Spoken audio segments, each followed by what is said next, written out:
those are the headlines. Irirangi Forbes is next with Party People.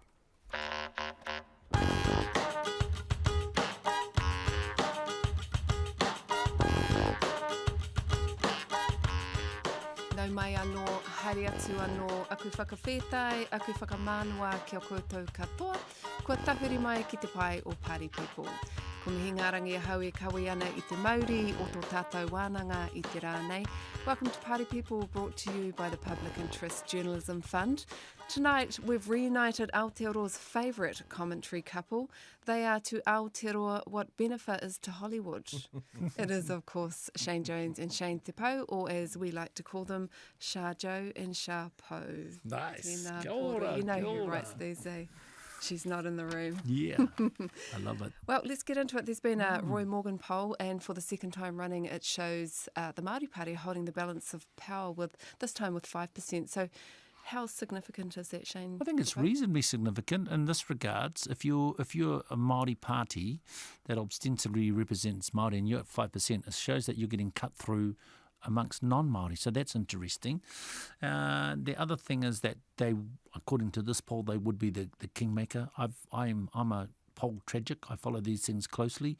This poll normally tilts to the right. It was the most accurate at the last election.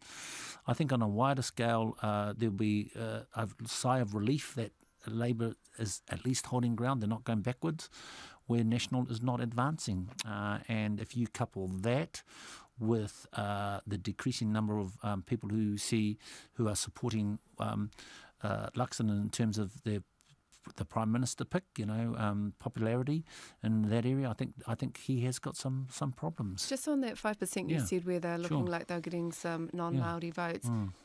Because you're so good at polls. Yeah. Any idea of what kind of numbers in there or percentage? No, I looked at 5%, which are not Māori. Yeah, which are I don't know, but just given that quantum, they would have to get a reasonably significant of non-Māori vote, and I think this is the analysis that they're seen as part of the left bloc. So perhaps if you're a bit hoa with Labour and the Greens, because the Greens have come down, maybe you're going to support the Māori Party.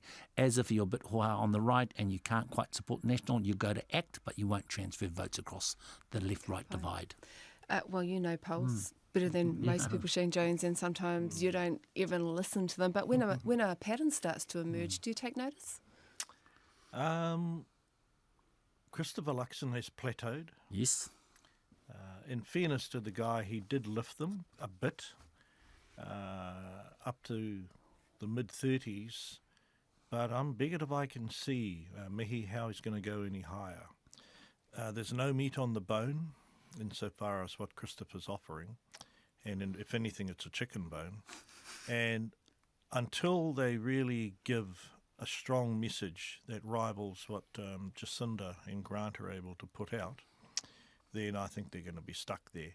The Māori Party, I think the real challenge for the Māori Party is trying to win a couple more seats, and that will anchor them. Insofar as where New Zealand First is sitting, earlier this year I was very partial towards the Morgan poll. It had us at 4%. Sadly, it's got us at 1.5%. Who knows? Maybe lots of my Māori voters have all run over to Rangirawiri. Who knows? Yeah, but we're at an interesting time in the cycle.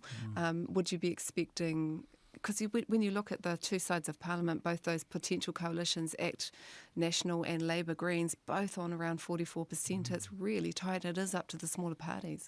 Yeah, I think this time it'll be an inverse outcome in respect of the last election.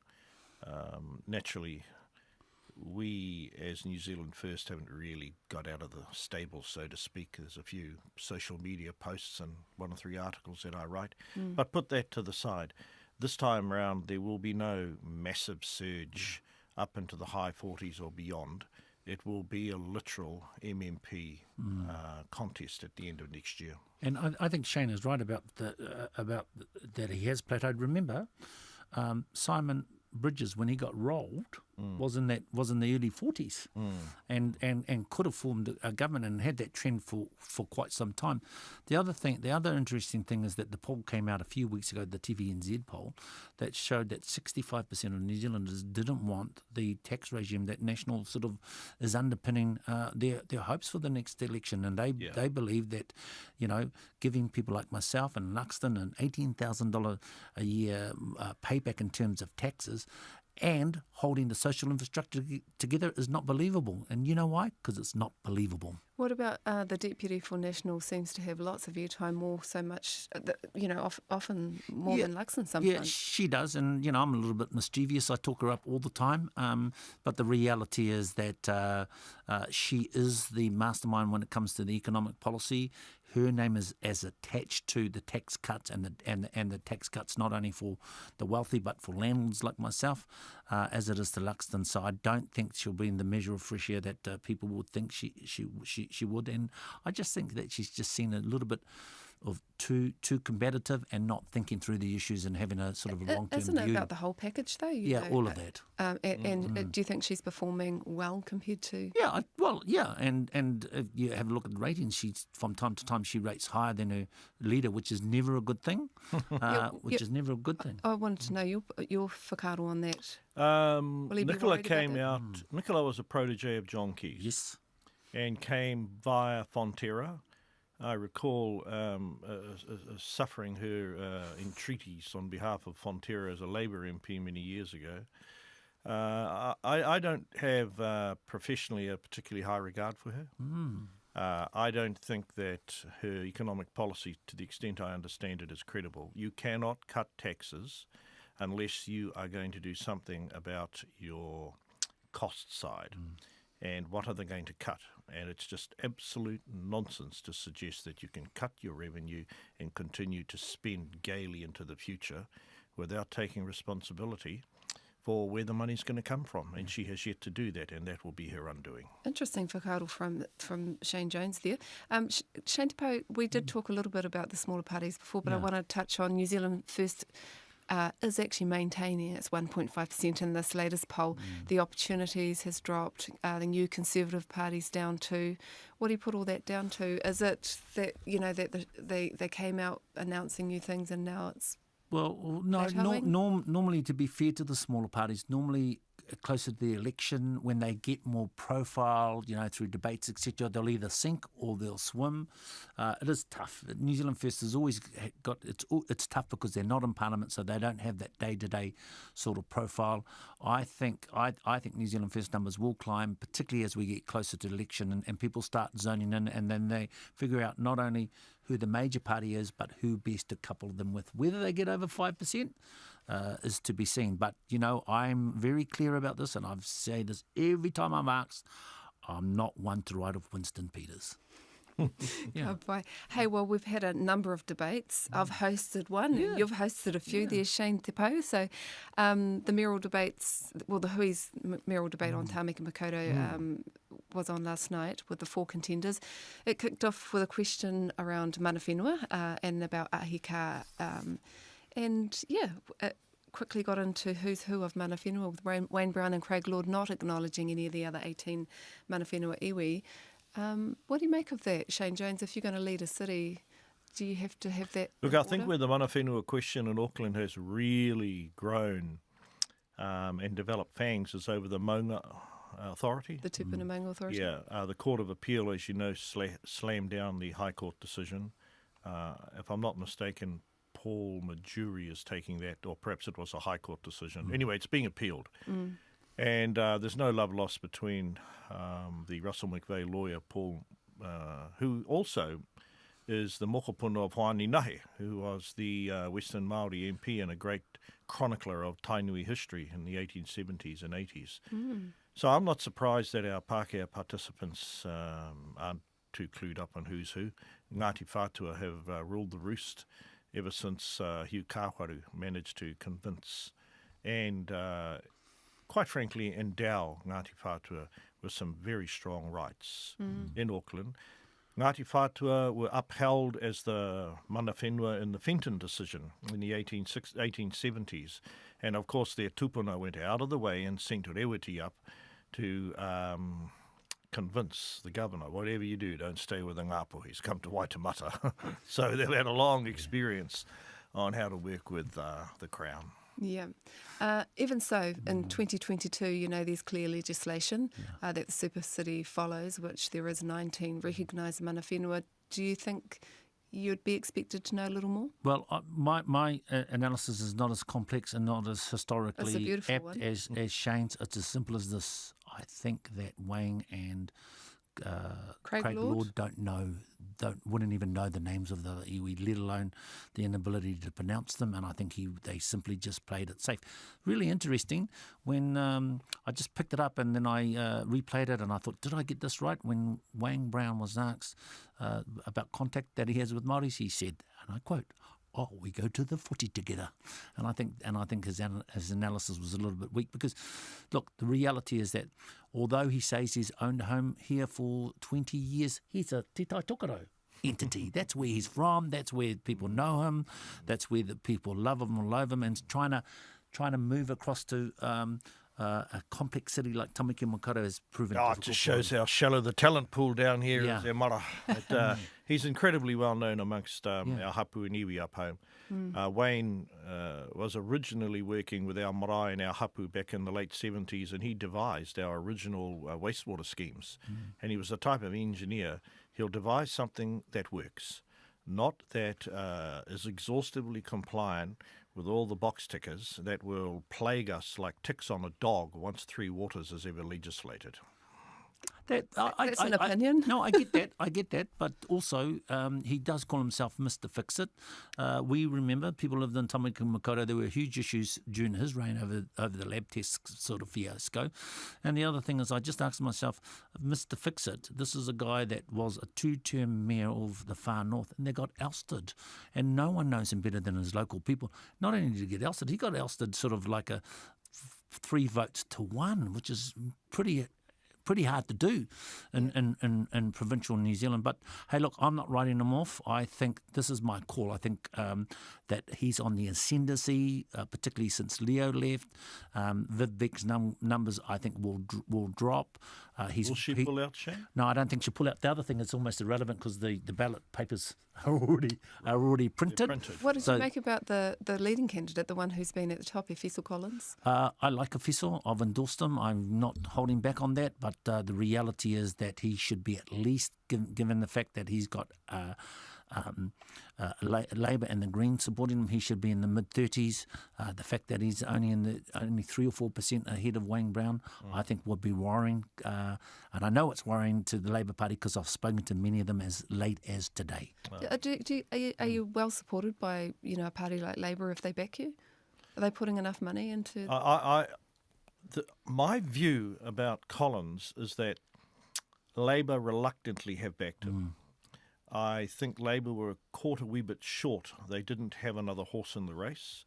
I find that the media coverage of Collins is not well managed by him and his team. He tends to come across as a victim. And secondly, I think during his period of time, if I can remember anything about his splashes as a councillor, he's a bit of a show pony or a showboater. And I think that he'll attract the faithful, but boy, there's a lot of no vote in South Auckland, and that's his problem. It's harsh on party people tonight. Do you think he'll have a chance of slipping through the middle with Viv Beck and Wayne Oh yeah, Brown? well, it's crowded space on the right side of the aisle, and if he can turn his people out in South Auckland and such areas, he may very well triumph, but I wouldn't write Wayne Brown off at all. Yeah, and the other player, although his vote might not be that significant, it's likely come to the right, is Craig Lord, that I'm not a fan of, but geez, he's tenacious, he gets around, he's like that little pit bull that never lets it go. But say he gets 35,000 votes from the right, that could be the difference. Yeah. It's going to be about turnout. If I was a whistle, I would use the trump card that does appear in Auckland, and that's getting the Prime Minister out and having some sort of public event. Look to that happening in the next 2 or 3 weeks. Would she front up for him? You know, changing topic slightly, I can see a problem unless relations and cordiality improves between the Prime Minister and those groups who are tragic but are obsessed with the Prime Minister. Yeah. And there's a lot of planning now for Jacinda to have any major public event, Right. because she attracts the people who want to destroy her political legacy. And you almost have to have you almost need the cops at every event, because I've seen it in Taitokedo. Yeah. Her van had to drive up over the footpath to get away from them. That's right. And not even Helen Clark in her sort of bleakest days of seabed and foreshore suffered that sort of malady. Yeah, that's true. You hosted the Battle of Te Whanganui-a-Tara between Greens endorsed Tory Whānau, Labour endorsed Paul Eagle, and the current Mayor Andy Foster. It was a great crowd. It was a good crowd, and it was a good crowd. But Wellingtonians are very engaged in politics. Who performed? Tory, in my view. I tell you why. She was vivacious. She had some big ideas. She had a good connection with the crowd. Paul Eagle had very clear lines. He's got an awesome communication team. One of them that used to work in Shane's team, so he's got the lines. I think he's likely to win it, but I also think there might be a strategy here, and here's the strategy: get two. Tory for mayor. Paul stays on as the member of parliament for Rongotai. No. I think in terms of the strategy of the centre left, and vote for Tory. Get her as the mayor. Paul stays on as the member of parliament for Rongotai. Still plays a very important role in terms of Wellington politics. No, but this is exactly what we're talking about in the Auckland. You know, someone needs to step aside for the right to win, and in Wellington it has to be the left. So, I mean, wouldn't Paul Eagle? He's already a politician. Paul is to the right of the current Labour Party. I've known Paul a long time. He did a tremendous job when he was originally a councillor, and obviously he replaced Manette King. And I worked with him very closely and delivered for him as a constituency member in the Chatham Islands. Tory's got the most extraordinary name, Tory Whānau. She is going to need every single member of her extended whānau to knock off Paul Eagles. She's young though. Wellington is look, is younger, but I guess it's all I about won't the speak voting against again. Tory. I didn't deal with her a great deal through the Green Party, but I was always impressed by her. She was she was behind all the negotiations with New Zealand First, she said. Yeah, she dealt with John Johansson and dealt with a number of my staff. She's a good negotiator then if she's getting... Well, I mean, the thing about Wellington is there are huge promises. Phil Twyford made some inordinately expensive promises about how much dough he was going to give them. But as befits the Wellington culture, they do a lot of planning, consulting and report writing in precious little picks and shovels. Ka pai. Hey, well, the government has passed the third reading of the Oranga Tamariki Oversight Bill. Voice, which is the youth advocacy group, says the bill basically proposes changes to how Oranga Tamariki is monitored and how complaints are made and responded to. It proposes to shift complaints and investigations from the Children's Commissioner to an Ombudsman. It proposes to turn the Office of the Children's Commissioner into a board-led commission. And there'll be no more Judge Beecroft or anything like that. So what do you make of this, Shane? Because this was something that when this government came in, they promised they were going to turn it upside down, shake it out and clean it out.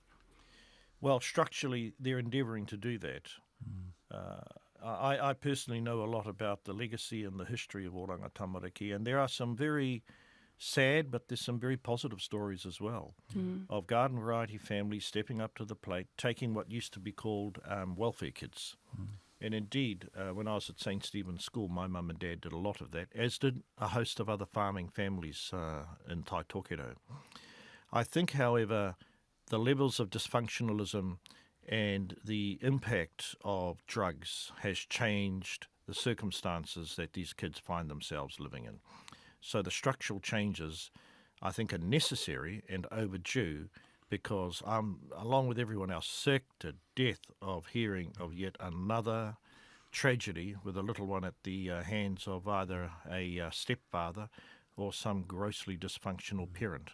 And if this actually enables us to move forward and stop that from happening, I'm all for it, mate. Yeah. Or also, it's while we've got a Royal Commission into state abuse at the moment, there are allegations that abuse is still happening in state care. So it's about having a framework or an organisation that is safe for tamariki. Yeah, I mean, obviously, Jacinda nailed her colours to this master. Look, I don't want to be churlish and talk about Jacinda. I was going to talk about child poverty. Put that to the side. But this is something deep and meaningful for the brand that they're going to have to protect and promote at the next election. And where there are cases of egregious failure, of hurt, violence, criminality and abuse, then it needs to be rooted out. What do you make getting rid of the commissioner and replacing it with a board? Well, I like this current commissioner. I thought that from time to time the last commissioner was a bit of a show pony, to use Shane's terminology, and it became more about him than the issues. I do like the monitoring group because actually, for the first time, survivors and whānau are actually involved in the mix. But this is only the peak. The real answer is to hand the keys over. And I see some of the positive work that we're doing with where I'm from, with Tūhoe, where basically SIF's kids looked after and catered for by Hapu and Iwi, and it seems to be Talk working us well. through that. So and that's I think working that's at the the answer. moment. I think it's beginning to work. I think the construct needs to change, and I think whilst this government, in some respects, like for instance politics and the Ministry of Health, that is no longer an entity, looking at centralisation, I think the answer in terms of Oranga Tamariki is decentralisation. And when you look at that board and the CEO, it's basically Māori run. You were talking about how good whānau used to take on tamariki back in the day. Do you think that we still have the same support for families that do want to do that kind of stuff today? I do see it in parts of regional New Zealand. It does help if you have land, because often the most important thing is keeping kids engaged, keeping them active. And often we've got so many coming from dysfunctional backgrounds. It's either watching an iPad or something like that. Look, and I don't want to be grossly generalising, but the opportunities still exist to reconnect those whānau. It have to be well resourced, but you've got to put at a level of utter prominence the well-being of the child.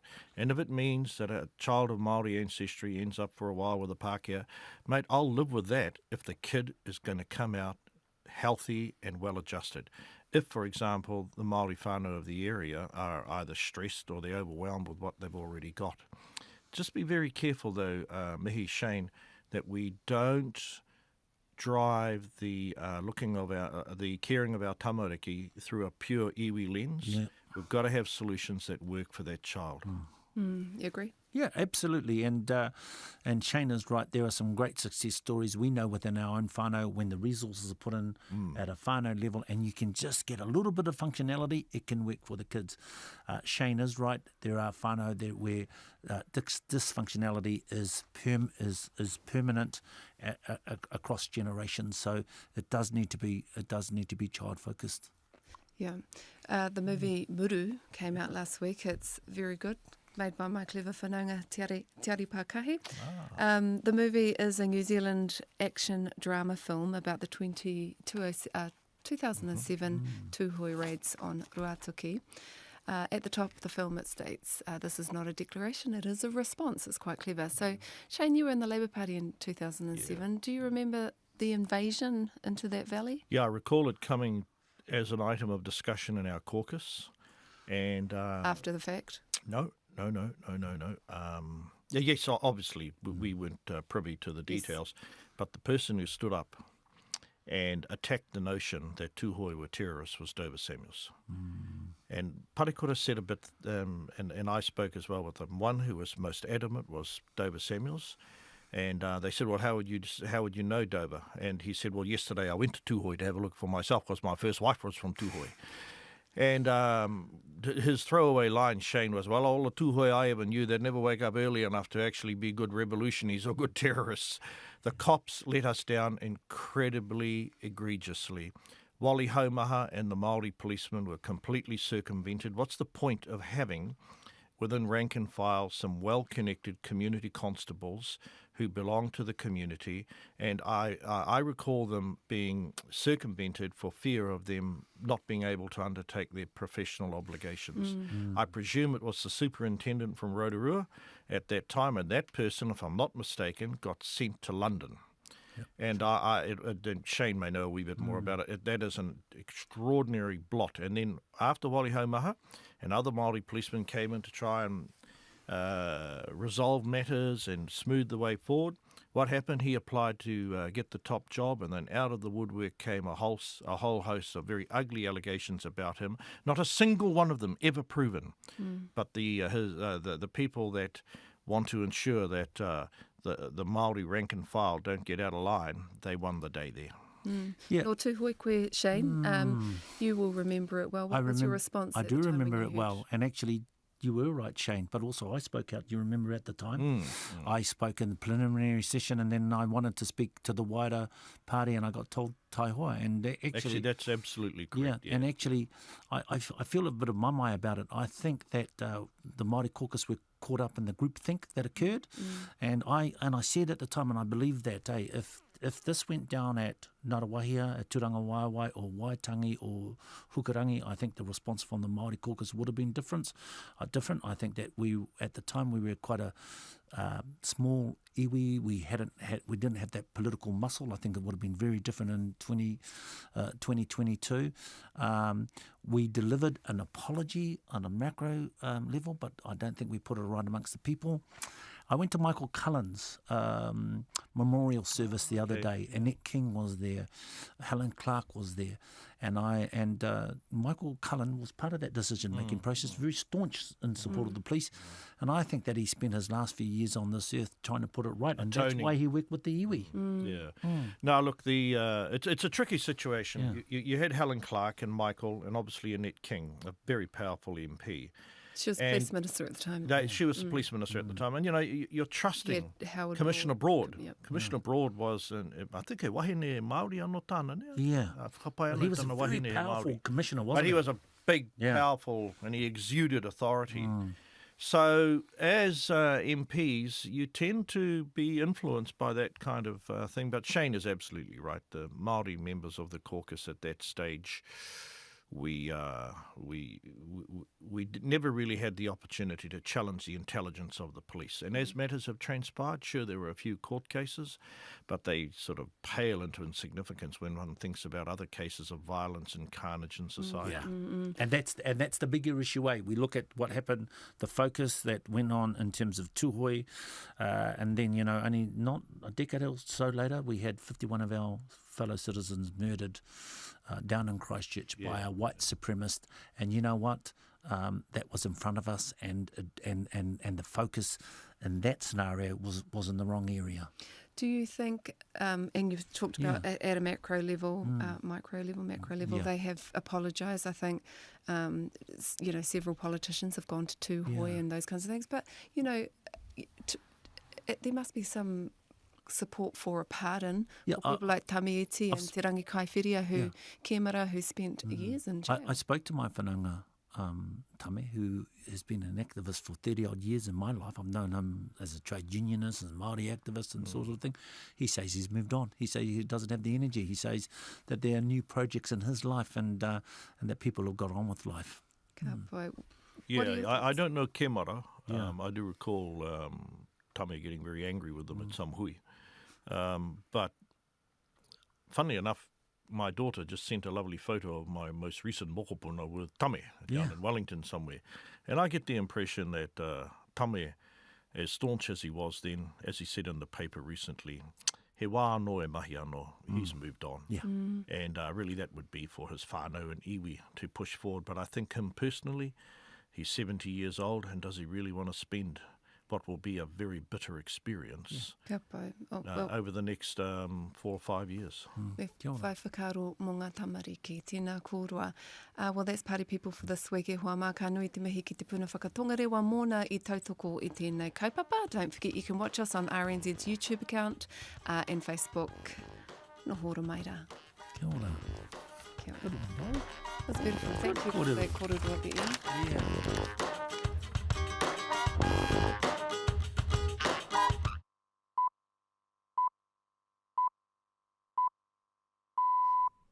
RNZ News at 7. Good evening. Kia ora tātou. Ko Evie Ashton Tame.